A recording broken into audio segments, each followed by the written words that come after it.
ہم نے اللہ سے اپنا رشتہ مضبوط ہی نہیں کیا۔ جو بتوں کے آگے جھکنے والوں کو خالی پیٹ بھی سلاتا، اپنے آگے جھکنے والوں کو خالی پیٹ کیسے سلائے گا؟ کسی کو زمین پر بٹھا کے دے دیا، کسی کو ڈائننگ ٹیبل میں دے دیا، کسی کو سونے کے چمچے سے دے دیا، کسی کو ہاتھ کی انگلی سے دے دیا۔ فرمایا بندے یہ میری تقسیم ہے، اس میں تجھے مداخلت کرنے کی اجازت نہیں۔ امام راضی رحمت اللہ علیہ نے ایک واقعہ لکھا، آپ نے فرمایا ایک بوڑھا آدمی مزدوری کے لیے چچاوطنی کے غیور مسلمانوں صبح 7-8 بجے جا کے دے دیا کرو۔ کسی کے ہاتھ میں پھوڑا ہوگا، کسی کے ہاتھ میں کسی ہوگی، کسی کے ہاتھ کے اندر ٹیسی ہوگی، کسی کے ہاتھ میں تھوڑا چھینی ہوگی، کوئی واٹر پمپ کا کام کرتا ہوگا، کوئی ڈور کا کام کرتا ہوگا، کوئی الیکٹریشین کا کام کرتا ہوگا۔ چچاوطنی اڈا بس اسٹینڈ پہ لوگ کھڑے ہوں گے، ایک موٹر سائیکل آ کے رکی، ہم بھی مجھے لے جا مجھے لے جا۔ ایک بابا گھٹنوں پہ ہاتھ رکھتا اٹھا، کھانستا اٹھا، سفید داڑھی والا اٹھا، کہا بھائی اگر ان میں سے کوئی تجھے پسند نہ آئے مجھے لے جا، وہ بوڑھا جوانوں کے برابر کام کروں گا، اس لیے مجھے مجبوری سے گھر سے نکلنا پڑا۔ بچیاں میری بچے چھوٹے چھوٹے ہیں، کمانے کھانے والا کوئی نہیں، اگر تُو نے مزدوری پہ رکھ لیا ان سے کچھ پیسے کم کر دیجیو، میرے گھر کے اندر ڈال دیجیے، جتنے پیسے ہو جائے میرا گزارا ہو جائے گا۔ موٹر سائیکل پر بیٹھنے والا گاڑی میں آنے والا ہنسا، ہنس کے کہنے لگا لے بابا تجھے لے جاؤں تجھے نظر نہیں آتا، ہاتھوں میں تیرے کب کبھی راش ہے، اور بندے تجھے لے جاؤں بتا میرے گھر کا کام کیسے بنے گا۔ سارا دن گزر گیا، اس آدمی کو لے جانے والا کوئی نہ آیا۔ دوپہر کا وقت ہوا، زور کی اذان ہوئی، مسجد کا دروازہ کھلا چوک میں، سیدھا خدا کے گھر میں گیا، وضو کی نماز پڑھی، سجدے میں پڑھ کے رونے لگ گیا، کہنے لگا الہی دنیا دار تو مزدوری نہیں کرواتے، تو مزدوری کروا لے، تیرے گھر میں بیٹھ کے اللہ کروں گا، تیرے گھر میں بیٹھ کے قرآن کی تلاوت کروں گا، تیرے گھر کے اندر بیٹھ کے ذکر اذکار کروں گا، نفلی اعتکاف بیٹھ جاؤں گا، الہ العالمین تو تو اپنی مزدوری کروا لے۔ مغرب کی نماز تک بیٹھا رہا، شام کا وقت ہو گیا، اپنے گھر کو نا امیدی لے کے چلا، دروازے پر چلا گیا، بیوی نے دروازہ کھولا، کہنے لگی میاں خالی ہاتھ آ گئے، مسکرا کے کہنے لگا اللہ کی قسم ہے مزدوری تو میں اس کی پوری کر کے آیا، مالک میرا ایسا نہیں کسی کا کر کے آج نہیں دے گا، انشاءاللہ کل ڈبل عطا فرما دے گا۔ بیوی بھی اللہ والی تھی، کہنے لگی پریشان نہ ہونا، پریشان کرنے کی ضرورت ہے، جس کی مزدوری کر کے آیا اگر تیرا مالک اتنا سخی اتنا دیانتدار ہے تو کل تجھے ضرور مزدوری دے گا۔ کل دروازے سے پھر گیا، کہنے لگا انشاءاللہ خالی ہاتھ نہیں آؤں گا، سارا دن مزدوری کسی نے نہ ملی، پھر میرا دل و شام کو مسجد کے اندر چلا گیا، پھر میرا دل و اللہ کے آگے گر گڑا کے روتا رہا، الہ العالمین آج تو مجھے مزدوری دے دے، آج گھر جا کے کیا جواب دوں گا۔ دوسرے دن بھی مزدوری نہ ملی، گھر چلا گیا، شرم سے آنکھیں نیچی کی، بیوی کہنے لگے تیرے مالک کا کیا بنا، اب میرا مالک روزی رکھتا کوئی نہیں، آج بھی تو کل روزی دے دے گا۔ تیسرا دن تھا، گھر سے بڑے عزم ارادے سے نکلا، بیوی سے کہنے لگا آج پریشان نہ ہوئیو، گھر انشاءاللہ میں ضرور لے کے آؤں گا۔ اللہ اکبر، حلال لو حرام لو جیسے ہمارا ایک مزاج ہے، تو پریشان نہ ہو، آج مجھے کچھ بھی کرنا پڑا، ڈبا بیچنا پڑا بیچوں گا۔ موبائل کے ذریعے میری آواز پوری دنیا میں جاتی ہے اور جا رہی ہے، اگر میری بہنیں سن رہی ہو، خدا نہ کرے تمہارے شوہر کی زبان سے ایسا جملہ نکلے، انشاءاللہ آج بھی کل لے کے آؤں گا، حرام لانا پڑا حلال لانا پڑا، کچھ بھی کرنا پڑا میں لے کے آؤں گا۔ خبردار خبردار، دروازے پر اسے روک دو، کمرے میں بند کر دو، اندر بلا کے دروازہ بند کر دو اور اسے کہو ایاک ولا کسب الحرام، ہماری بھوک کی وجہ سے حرام گھر میں نہ لے کے آنا۔ اللہ کی عزت کی قسم ہے، فاطمہ کے ابے سے سنا، سارا کے بابے سے سنا، اللہ اکبر، بھوک کی تکلیف برداشت ہو جائے گی، حرام کا لقمہ منہ میں چلا گیا، جہنم کی آگ تمہارے سے برداشت نہیں ہوگی۔ لا ایاک ولا کسب الحرام، خالی ہاتھ آ جانا، گھر میں حرام کا لقمہ لے کے آنے کی اجازت نہیں۔ تیسرے دن اس نیت سے چلا انشاءاللہ آج تو کچھ نہ کچھ گھر میں لے کے آؤں گا۔ شام ہو گئی، نہ سبزی نہ ترکاری نہ گوشت نہ روپیہ دھیلا، کہنے لگا یا اللہ آج تو گھر جاؤں میرے پاس بہانہ ہی کوئی نہیں رہا۔ آہستہ آہستہ ندامت کے ساتھ میرے عزیزوں ڈھیلے قدموں سے گھر کی طرف گیا، مکان سے تھوڑا سے پیچھے بہت ساری جھاڑیاں تھی، مینیجر کے شرم کے مارے وہاں بیٹھ گیا، گھر جا کے کیا منہ دکھاؤں گا، کہنے لگا بے خیالی میں پتہ نہ لگا جس تھیلے میں سبزی لے کے آنی تھی مٹھی مٹی کی بھر بھر کے ڈال ڈالا، تھیلا بھر گیا، میں اٹھا کے گھر کی طرف لے گیا، جیسے میں اپنے گھر کے پاس پہنچا چھوٹی چھوٹی دیواروں کے اوپر سے کھانے کے پکنے کی خوشبو آ رہی تھی، چولہے کا دھواں باہر آ رہا تھا، میرا دل بڑا کھینچا، میں نے کہا 3 دن ہو گئے ٹکا میری جیب میں نہیں آیا، میرے گھر میں کھانا کہاں سے پک رہا ہے، ترکاری کون لے کے آیا، میں نے جا کے دروازہ بجایا، بیوی اچھلتی کودتی مسکراتی آئی، کہنے لگی واہ واہ تیرے مالک کا کیا کہنا، تیرا مالک اتنا سخی ہمیں اندازہ ہی نہیں تھا، اللہ اکبر، کہنے لگا کون سا مالک ہے، کہ جس کی 3 دن تک مزدوری کر کے آیا، کہنے لگا تمہیں صحیح سے بتا کیا بات ہے، کہ تیرے سے تھوڑی دیر پہلے ایک آدمی آیا تھا، راشن کا بھرا تھیلا لے کے آیا، آٹے کا تھیلا لے کے آیا، دروازہ بجایا، سارا راشن گھر میں دے کے چلا گیا، جاتے پر ایک پیغام بھی دے کے گیا، کہ اس کے مالک کی طرف سے آیا، تیرا شوہر جس کی مزدوری کرتا ہے اس کے مالک نے تیرے شوہر کے لیے پیغام بھیجا کہ جب تیرا شوہر آ جائے اپنے مالک سے کہنا، اپنے شوہر سے کہنا تیرا مالک کہتا ہے ہمارے کام میں کمی نہ کرنا، ہم تیری مزدوری میں کمی نہیں کریں گے۔ اللہ اکبر، زندہ باد۔ جانور اپنے مالک کی پہچان کر لیتا ہے، انسان ہو کے آج تک اپنے مالک کی پہچان نہ کر سکا۔ اپنے مالک کی پہچان کر لو، رازق کی پہچان کر لو، خالق کی پہچان کر لو، اللہ اکبر دل کے اندر 20-25 مرتبہ پڑھا کرو، لا الہ الا اللہ۔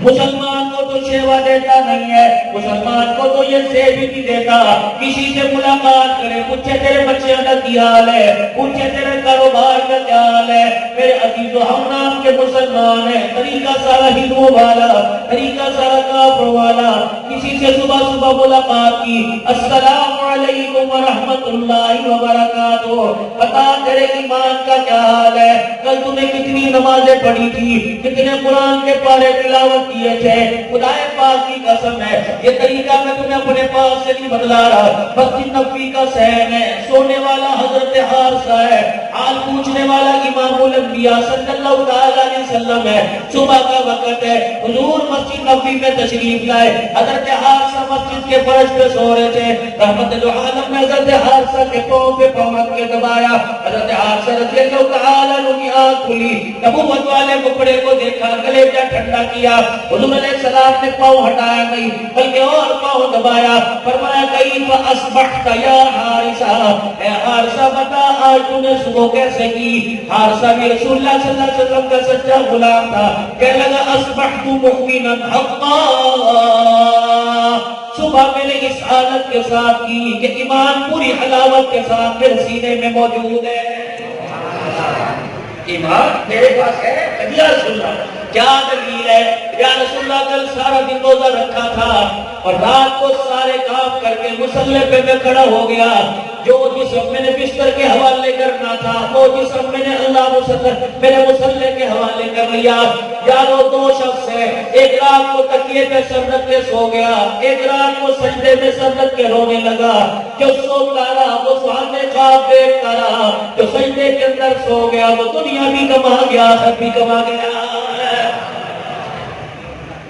اصبحت مؤمنا حقا، ایمان پوری علاوت کے ساتھ میرے سینے میں موجود ہے، آپ نے فرمائے کوئی دلیل، کہ یا رسول اللہ کل کا روزہ رکھا، کسی کو پہلی آنکھ سے نہیں دیکھا، غیر محرم کوئی میری نگاہوں میں نہیں آیا، اللہ کے نبی اپنے حق معاف کرتا رہا، دوسروں کے حق ادا کرنے کی کوشش کرتا رہا، مخلوق خدا کی خدمت کرتا رہا، اور بے انسانیت کا جذبہ میرے سینے میں رہا، جب چاند سورج غروب ہوا، چاند نکل آیا، فرائض کے بعد نوافل میں مشغول ہو گیا، ساری رات روٹے رب کو راضی کرتا رہا، اللہ کے جا کے اللہ کو مناتا رہا. نبوت کے چہرے پہ مسکراہٹ آ گئی. آپ نے فرمایا وحبا یا حارثہ, 3 مرتبہ فرمایا وحبا یا حارثہ, تو نے اپنے ایمان کی دلیل ایسی دی دی, قسم ہے اس رب کی جس کے قبضے میں میری جان ہے, اے حارثہ یہی کام کرتے اللہ کے پاس آ جانا.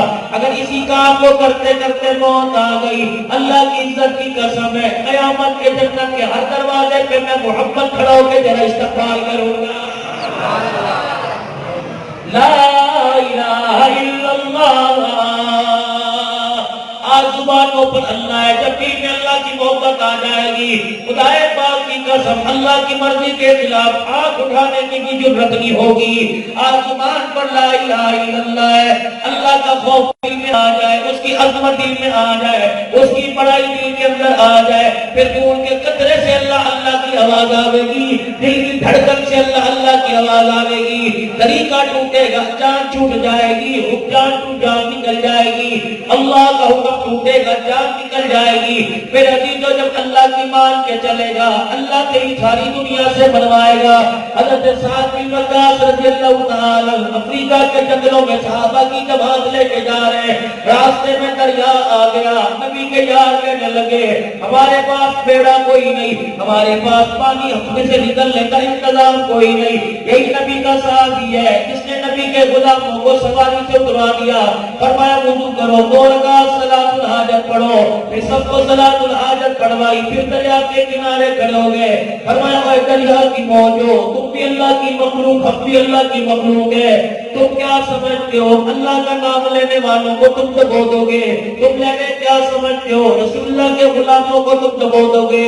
ہم اپنے کاروبار کے لیے بھی جا رہے ہیں, کپڑے کی تجارت کے لیے بھی جا رہے ہیں, ہم نبی والے نبی کے کام کے لیے جا رہے ہیں. اپنے نبوت کے صدقے جو حجۃ الوداع کے موقع پر کارِ نبوت ہمیں ملا تھا, اس کام کو لے کے پوری دنیا میں جا رہے ہیں. اے سمندر کی موجو, نبی کا غلام کہتا ہے ہماری سواریوں کو رستہ دو. پھر سواری پر بیٹھ گئے, بسم اللہ پڑھ کے گھوڑے کے کھروں کو پانی کے اندر رکھ دیا. گھوڑا ایسے دوڑنا تھا جیسے پکے روڈ پہ گھوڑے کے دوڑنے کی قدموں کی آواز آتی ہے. جب سارے قافلے نے, نبی کی ساری جماعت نے, غلامان رسول نے دریا پار کر لیا, ایک صحابی نے اپنی سواری کو موڑا, دریا کے کنارے آ کے رونے لگ گیا. حضرت سعد رضی اللہ عنہ پوچھنے لگے کیا وجہ ہے رونے کی؟ کہنے لگے اے سعد, جب میں دریا پار کر رہا تھا میرا پانی کا پیالہ دریا میں گر گیا, پانی کی موجوں نے آگے پیچھے کر دیا. صحابہ کرام کہنے لگے بات اتنا بڑی بات ہے, ایک پانی کے پیالے نے تجھے رلا دیا. کہنے لگے بات لکڑی کے پیالے کی ہوتی بازار میں اور مل جاتا, پٹی کے پیالے کی ہوتی بازار میں اور مل جاتا, پیتل لوہے کے پیالے کی ہوتی بازار میں مل جاتا.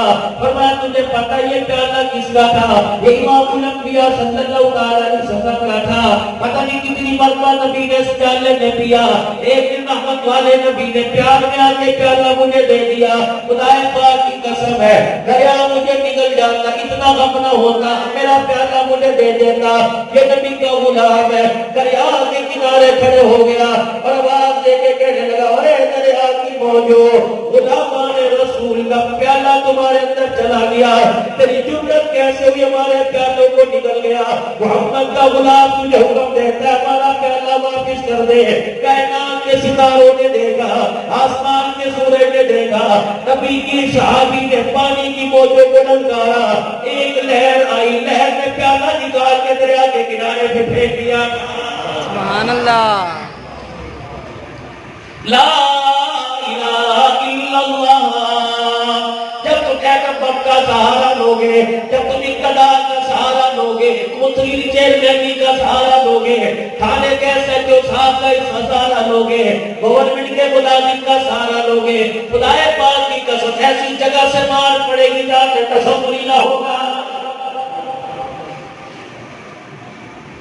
ہر حال میں مجھے اللہ کا سہارا, وکیل اللہ, کفیل اللہ, کارساز اللہ, حاجت روا اللہ, مشکل کشا اللہ. اور میرے یار, اور میرے بیوہ, اور میرے پیارے دوست ہو, آپ کو جب بستر پہ لیٹنے لگو کلمہ طیبہ پڑھتے رہا کرو, اور ساتھ ساتھ درود شریف کا اہتمام کرو. دائیں کروٹ لے تو درود شریف پڑھو, بائیں کروٹ لیٹ کے کلمہ طیبہ پڑھو, کبھی سیدھے لیٹ کے کلمہ طیبہ پڑھو. بار بار آسمان کی طرف منہ کر کے زور زور سے کلمہ پڑھا کرو. یا اللہ کسی کے کلمے کا گواہ مسجد کا ولی صاحب بن گیا, کسی کے کلمے کا گواہ امام صاحب بن گیا, کسی کا پیر صاحب بن گیا, کسی کے کلمے کا گواہ استاد بن گیا. یا اللہ میں تجھے اپنا کلمہ طیبہ سنا رہا ہوں. یا اللہ تو میرے ایمان کلمے کا گواہ بن گیا. یوم یفر المرء من اخیہ و امہ و ابیہ و صاحبتہ و بنیہ. قیامت کا دن ہوگا, خدا کا قرآن بول بول کے کہہ رہا ہے, نہ بیٹی کے ماں کام آئے گی, نہ بیٹے کے باپ کام آئے گا, نہ بیوی شوہر کے کام آئے گی, نہ بھائی بہن کے کام آئے گا. اللہ اکبر. ہر کوئی جان چھڑائے گا. اس وقت عرش والا خدا کہتے بندے ادھر ادھر نہ جا, میرے پاس آ جا. رات کو جب تیرا کمرہ بند تھا, دروازے بند تھے, بلب بند تھا, ٹیوب لائٹ بند تھی, اور میرے بندے رات کا اندھیرا تھا, بستر پہ ٹور میں تیرے ساتھ تھا. میرا بندہ جب تیری آنکھ میں آنسو آیا, میری محبت کے اندر تیرے جوش و جذبے کے ساتھ تیری زبان ہلنے لگی, ساتھ لیکن تیری بیوی نے نہ سنا, میں نے سنا تھا. اس وقت تو لا الہ الا اللہ کہہ رہا تھا. او بندے تجھے رات کی تاریکی میں مجھے یاد کیا, جب تجھے کوئی یاد نہیں کرتا, میدان محشر میں تیرے رب نے تجھے یاد کر دیا.